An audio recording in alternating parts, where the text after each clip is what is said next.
Welcome to Politics NY with Sky. Schneps Media is asking each candidate running for New York City office this year 3 questions in 3 minutes to get to know them in a candid way. And right now I'm with Edwin Raymond. He's running for New York City Council District 40 in Brooklyn. And he is the star of a documentary, actually, that has to do with police. And it's part of his platform. So let's talk about that first, Edwin. Sure. Thanks for having this interview. So as you said, my name is Edwin Raymond. I am an activist and an active NYPD lieutenant who's a whistleblower. And the documentary is called Crime and Punishment. It's a Hulu original documentary. Since the murder of George Floyd, Hulu has made it available for free on YouTube. So Crime and Punishment documentary on YouTube. But what it does, it basically shows a perspective that's often left out of the discussion. The perspective of police officers who are able to see the detriments of the system. Oftentimes, because of the fraternal spirit of policing, officers don't speak out if they do have dissenting perspectives.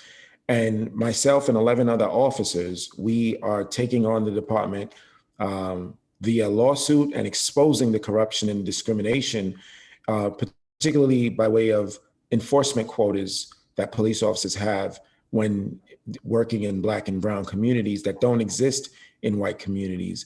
We are attacking this head on because it's those enforcement quotas for petty offenses that often lead to someone unfortunately losing their life, because the most innocuous infractions are treated like the crime of the century, and cops are literally making things up or just blowing up things that are really nonsense, all to get the number. And unfortunately, Black and brown people are on the receiving ends of it. So the documentary shows just, you're in our homes, you're in our vehicles, you're in meetings that we're having, secret recordings we have of department officials, forcing quotas on cops. It's a really, really powerful documentary. And did that lead into your campaign for city council? In part, but really, I became a whistleblower 5 years ago. So 2 years before the film, there was a New York Times article, an expose that really told my story.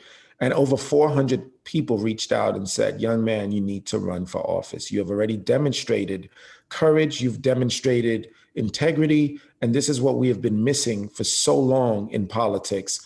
And 5 years ago, I would just take it as a compliment. 2 years ago, I gave it real thought. I sat with some mentors, some who are incumbents. Jumaane Williams is one of them, one of my mentors, and other people who respect me and understand my work.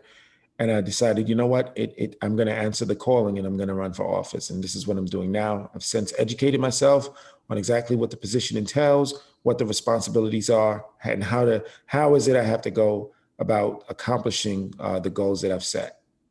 So then, is this part of your platform that makes you stand out from your other competitors? Because it is a competitive race this year with a lot of people running for District 40. It's a highly contested seat, and there are great candidates citywide and particularly in District 40. But absolutely, what makes me stand out is, when it comes to police reform, something that we can see nationwide is an issue.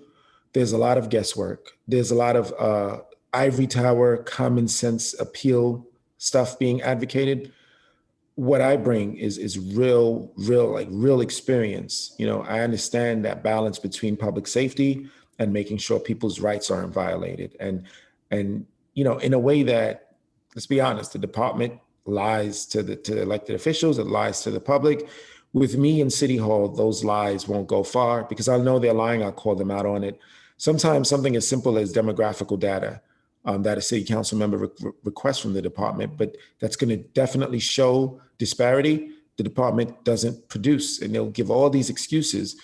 Not only do I know that they have the data, I'll embarrass them if need to and tell them exactly where to find it, because I know where to find it.